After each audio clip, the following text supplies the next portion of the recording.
কেটে কেটে দিচ্ছি ক্লাসে। আমরা দেখুন এখন আমরা অনুমানের এমসিকিউ গুলো আলোচনা করতেছি। তাহলে আমরা দেখি প্রিজাম্পশন অফ ফ্যাক্ট। তাহলে আমরা এই অনুমান বলতে কি বোঝাই? আমরা যে আমরা ঘটনার যে ঘটনা স্বাভাবিক প্রবাহ থেকে অনুমান। অনুমানটা আসবে, ফ্যাক্টটা হচ্ছে বিষয়, আর প্রেজেন্টেশন মানে অনুমান, ধারণা থেকে যে অনুমানটা আসবে, কোথা থেকে আসবে? ঘটনা থেকে আসবে, বিষয় থেকে আসবে, বস্তু থেকে আসবে, কোন একটা সাক্ষ্য থেকে আসবে। এই যে সাক্ষ্যগুলো আমাদের যে বিষয়গুলো সেগুলো থেকে দেখবো। এখন প্রেজেন্টেশন ল মানে এই যে আইনের যে লটা, এটা কোত্থেকে আমরা কি বলবো? এটা কিন্তু ওই যে নির্ধারিত অনুমান, আইনের ওই যে আইনের অনুমান। আমরা কিন্তু পড়াই, আমি কিন্তু একটু গ্যাপ দিছি যে আইনের অনুমান আর গণনা অনুমান কোনগুলো, এটা আলাদা পড়াবো, কোনো সমস্যা নাই ইনশাল্লাহ। এটুকু বুঝেন, ওই দুইটা পড়াইতে গেলে পুরা পেস লাগাই দিবেন। এই জন্য এইটুকু আমার মাথা নেন, ইনশাল্লাহ হবে।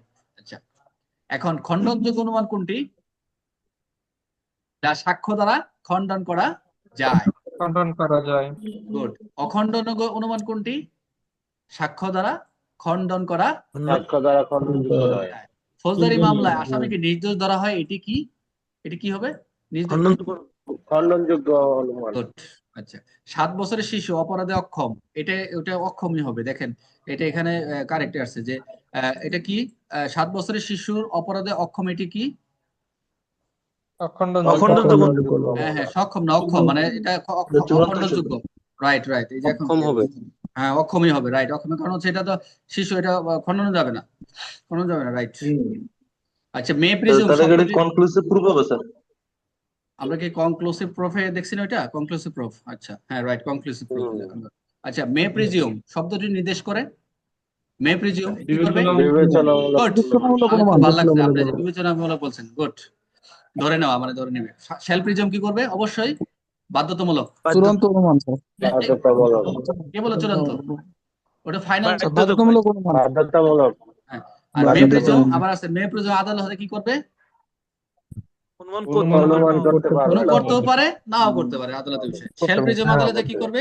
মেবি অনুমান করতে বাধ্য, শ্যাল প্রিজিউম।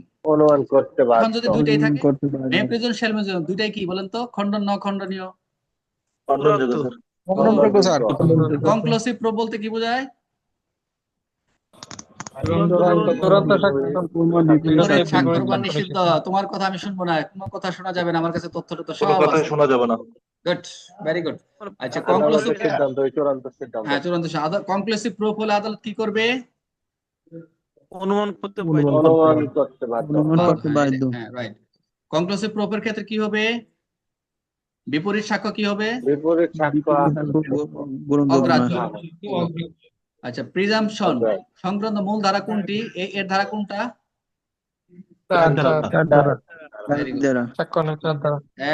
তিন ধারা। 30 বছরের পুরাতন দলিল। এই যে এখন আসেন, এই যে আমরা 90 পড়ছি না, 90 ক এটা সংশোধিত হয়েছে। এই 30 বলে দিলাম ধারাটা। 30 বছরের পুরাতন দলিল সম্পর্কে অনুমান করে কত ধারায় বলেন তো এখানে? 90 এই যে একটা ধারা শিখা হয়ে গেল, এটা 90 ক এখন সংশোধন হয়েছে। 30 বছরের পুরাতন দলিল সম্পর্কে অনুমান করবে। দেখেন কত বছরের পুরাতন, আদালত অনুমান করবে যে অপ্রমাণিত না পর্যন্ত এটাই বিশুদ্ধ দলিল। ক্লিয়ার? আচ্ছা, এটা একটা শিখে গেলেন 90 ধারা, এখানে শেষ হয়ে গেল আপনাদের। আচ্ছা, এখন বলেন কোন ধারায় আদালত ঘটনা সম্পর্কে অনুমান করবে? কোন ধারায়?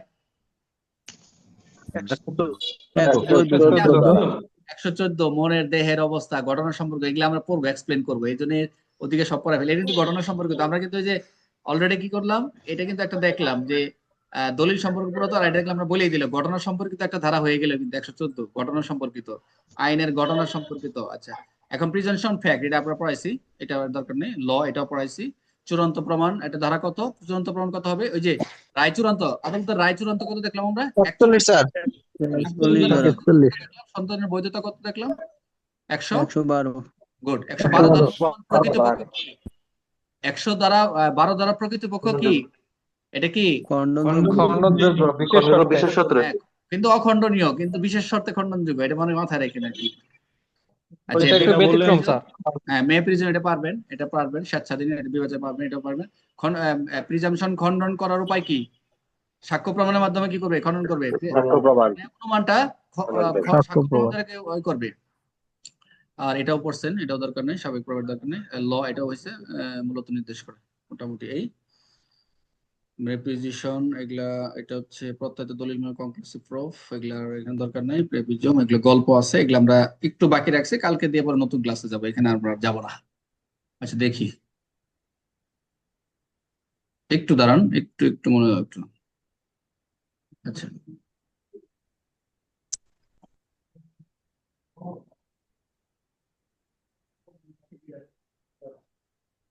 আচ্ছা, মনোযোগ দেন, আর একটু শেষ করে আসি, একটু শেষ করে আসি, একটু সবাই একটুই নেন, একটু 1 মিনিট বিরতি নেন, কারণ খারাপ লাগতেছে সবার?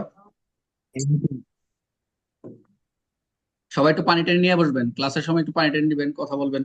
অনেকে ক্যামেরা বন্ধ, ছেলেরা সবাই ক্যামেরা অন করে রাখবেন সবসময়। আপনারা, আমি কিন্তু শুধুমাত্র 2-1 জনকে দেখি, মানে এই যে আমার এখানে এক সাইডে শর্ট করে দেওয়া, আর এটা আপনারা কিন্তু সবাই দেখেন, আর বই টই নোট টুট করবেন। আচ্ছা, আমাদের রফিক না রাজু কে আছে না চলে গেছে? রাজু অ্যাডমিন, রাজু ভাই স্যার আছি, স্যার আছি। আছেন? ক্লাসে আছেন? নোট টুট করতে পারছেন কিছু? জি স্যার আছি, মানে গভীর মনোযোগ দিয়ে শুনতেছি স্যার। আচ্ছা ইনশাল্লাহ, ক্লাসটা খুব মজা পাচ্ছিলাম। রাজু রাজু স্যার কিন্তু স্যার ভয় পাই স্যার এটা। আচ্ছা ঠিক আছে, এখন শুরু করছি, আর একটু পর আর একটু শেষ করে দিই তারপরে। এখন আমি একটু আগাইতে চাচ্ছিলাম না, তাই একটু আগাই, একটু বেজার লাগাই দিয়ে বসি আপনাদের। আচ্ছা, আমরা এখন আসি, একটা গল্প দেখবো, গল্প থেকে আমরা একটু আগাবো, যে গল্পটা কি প্র্যাকটিক্যালি দেখবো। গল্পটা হচ্ছে আদালতে অনুমানের 3 ধাপ। গল্পটা হচ্ছে আদালতের অনুমানের হচ্ছে ধাপ হলো 3টা। দেখছেন অনুমানের ধাপ কয়টা? 3টা। কিরকম? এক গ্রামে 3 বন্ধু, একজনের নাম আলিফ, আরেকজনের বেলাল, আরেকজনের কামরান। ঠিক আছে? এই 3 ধাপের 3 জন ব্যক্তি, এক গ্রামে 3 বন্ধু, নাম হচ্ছে আলিফ, বেলাল, কামরান। এখন একটি পুরনো পরিবারে মামলা জড়ায় পড়ছিল এরা। পুরনো একটা পরিবারে, মানে পারিবারিক মামলায়, পরিবারে তারা মামলা জড়ায় পড়ছিল। মামলাটি আদালতে চলতেছিল। মনোযোগ দেন, বিচারক 3 ধরনের অনুমান করতে হচ্ছিল। বিচারক কি করলো? আদালত 3 ধরনের অনুমান করতেছিল। 3 ধরনের কি কি বুঝতে পারছেন তো? আদালত সবসময় 3 ধরনের ধরবে, যখন যেটা আসবে সেটাই মে, শ্যাল, কনক্লুসিভ, যেটা আসবে সেটাই এসে লাস্টে ডিসিশন, রায় বা সাজা দিয়ে দিবে। আচ্ছা, এখন আসেন, আমরা আবার আসতেছি মে প্রিজম আদালত অনুমান করতে পারে কিরকম। প্রথম দিয়ে শুরু করলো যে আদালত উপস্থাপিত হলো 3 পরিবারের 3 জনের উপস্থিত হলো 30 বছর পুরাতন দলিল, একটা মে প্রিজন করলো। বিচারক বললেন, এটা কি খণ্ডনযোগ্য না অখণ্ডনীয়? খণ্ডনযোগ্য। বিচারক বললেন, আমি চাইলে ধরে নিতে পারি, মনোযোগ দেন, কেউ কথা বলেন না, আমি চাইলে ধরে নিতে পারি দলিলটি বৈধভাবে লেখা হয়েছে। যেহেতু 30 বছর আগে, এরকম বলা হয়েছে যে এত বছর ধরে যদি জায়গা 30 বছর ধরে একটা জায়গায় থাকে, পুরোনো দলিল থাকে, আর যদি দলিলও না থাকে, সে দীর্ঘদিন ওখানে ছিল, এই দলিল জমির মালিক হলো সে। আচ্ছা, ওইটা আলাদা একটু বিষয়। তো বিচারক বললেন, আমি চাইলে ধরে নিতে পারি, আমি চাইলে ধরে নিতে দলিলটি বৈধভাবে লেখা হয়েছে। এখানে আদালত স্বেচ্ছাধীন অনুমান করতে পারে, যেটা বিবেচনাধীন, চাইলে করবে, চাইলে করবে না। কিন্তু যদি কেউ প্রমাণ দেখায় যে, যদি কেউ, মনোযোগ দেন, যদি কেউ প্রমাণ দেখায় যে দলিলটি মিথ্যা, আদালত অনুমান তখন কি করবে? বাতিল করবে। বুঝতে পারছেন?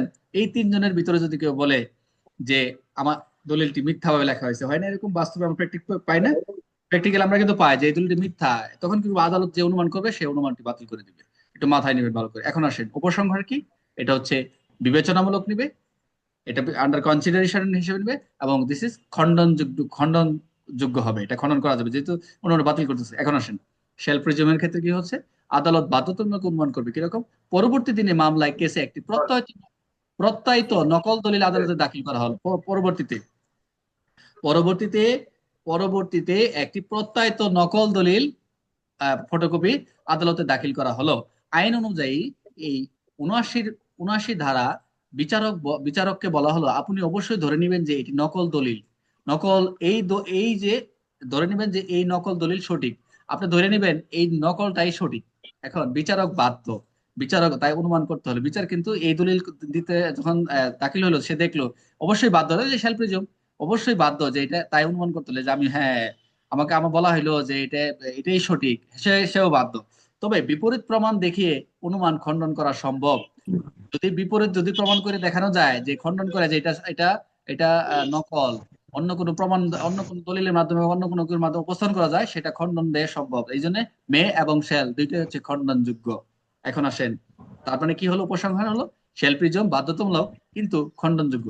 বাধ্যতামূলক ধরবে, বাট খণ্ডন করবে। শেষ, কনক্লুসিভ চূড়ান্ত অনুমান। শেষে মামলার সবচেয়ে গুরুত্বপূর্ণ বিষয়, একটি শিশু জন্ম নিয়েছে। তিন পরিবারে যেটাই হোক, সবচেয়ে গুরুত্ব বিষয় একটি শিশু জন্ম নিয়েছে, বিবাহ বলবৎ থাকাকালীন বিবাহ বলবৎ একটা শিশু জন্ম নিয়েছে। আইন 112 ধারা বলে শিশুটি অবশ্যই স্বামীর বৈধ, আইন বলতেছে শিশুটি অবশ্যই স্বামীর বৈধ সন্তান। বিচারক আর কিছু শুনবে না, কোনো বিপরীত প্রমাণ গ্রহণযোগ্য নয়। কনক্লুসিভ প্রুফটা কি হলো? চূড়ান্ত অখণ্ডনযোগ্য অনুমান। এখন কিন্তু অ্যানাউন্সমেন্ট করে দিলাম, ডিক্লারেশন করে দিলাম যে 100 ধারাটা কি অখণ্ডনযোগ্য, কিন্তু যদি খণ্ডন করা যায় বিশেষ শর্তে। শিক্ষণীয় বিষয় কি? আদালত চাইলে অনুমান করবে, করবে না তুমি প্রিজম, বাট শেল প্রিজম বাধ্যতামূলক অনুমান করবে। সর্বশেষ চূড়ান্ত অনুমান হচ্ছে চূড়ান্ত অনুমান, আর বিপরীত কোনো সাক্ষ্য কোনো গ্রহণযোগ্য নয়। আর কিছু নাই। আজকে আমরা 4 ধারা থেকে মোটামুটি বিস্তারিত আলোচনা করছি, খালি 2টা বিষয় একটু বাদ আছে, ওটা হয়ে যাবে ইনশাল্লাহ, কোনো কথা, মূল বিষয় শেষ। অর্থাৎ মোটামুটি আশা করি আজকে যে উপস্থাপনা সবাই সুন্দরভাবে বুঝতে পারছে, কারো কোনো সমস্যা নাই। তবে এখন প্রশ্ন নিব ইনশাল্লাহ, ক্লাসটি রেকর্ড শেষ করে দিই। মোটামুটি এখন প্রশ্ন নিব, কারো কোনো সমস্যা